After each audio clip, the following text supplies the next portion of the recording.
संस्था का गठन करने के उपरांत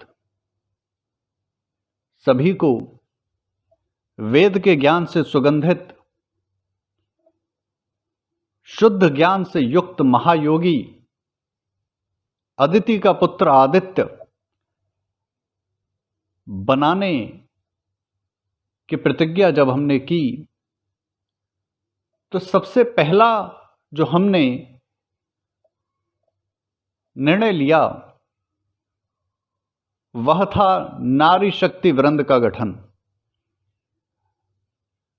पर आवश्यक क्यों है, क्या आवश्यकता है नारी शक्ति वृंद का गठन करने की? इस प्रश्न का उत्तर समझने के लिए इस बात को समझिए,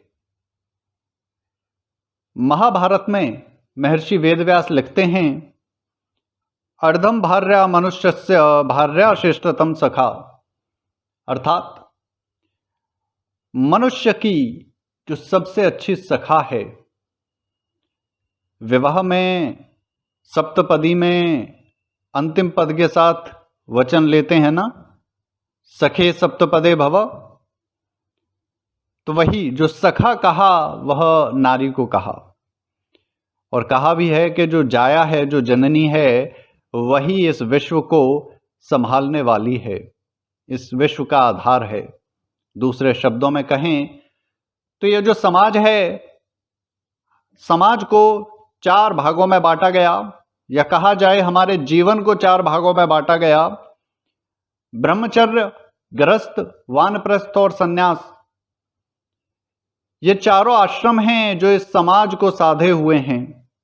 परंतु इन चारों में कहा, इन तीनों जो आश्रम हैं, ब्रह्मचर्य, वानप्रस्थ और सन्यास, उसका आधार है गृहस्थ, और गृहस्थ का आधार है ग्रह, और ग्रह का आधार है गृहिणी।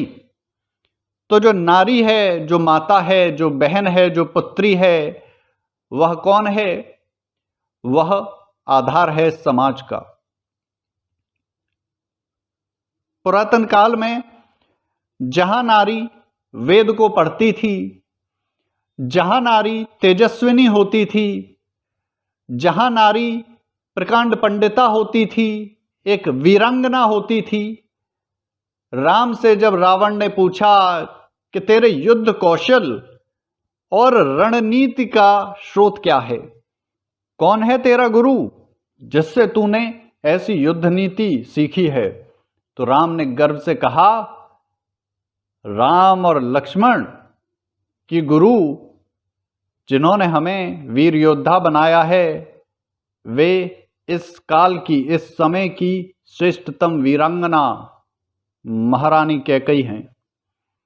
तो वीरांगना होती थी पुरातन काल में नारियां, योद्धा होती थी, फौजी होती थी, पुलिस में भर्ती होती थी, डॉक्टर होती थी, इंजीनियर होती थी, बड़े से बड़े आविष्कार करती थी प्रयोगशालाओं में।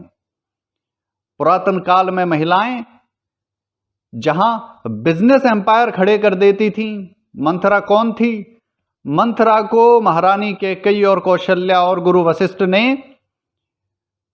अयोध्या के जो जासूस थे, जो गुप्तचर विभाग था, उसका प्रमुख बनाया। उसका कारण क्या था? क्योंकि पूरे विश्व में मंथरा का बिजनेस चलता था, और उसके बिजनेस, उसके व्यापार के साथ गुप्तचरों को इधर से उधर भेजना आसान हो जाता था। तो देखिए पुरातन काल में नारियां व्यापार में किस स्तर तक जाती थीं। और आप सभी ये जानते हैं, समाज के अंदर आज सबसे अधिक डिप्रेशन यदि देखने को मिलता है तो नारी के अंदर देखने को मिलता है। क्या कारण रहे? जो भारत की श्रेष्ठ पंडिता, वो विदुषी, वो वीरांगना आज डिप्रेशन का, अवसाद का शिकार हुई बैठी है। क्या कारण रहे ऐसे? उन्हीं कारणों को हमने समझा, हमने जाना। वे कारण हैं संस्कृति का पतन।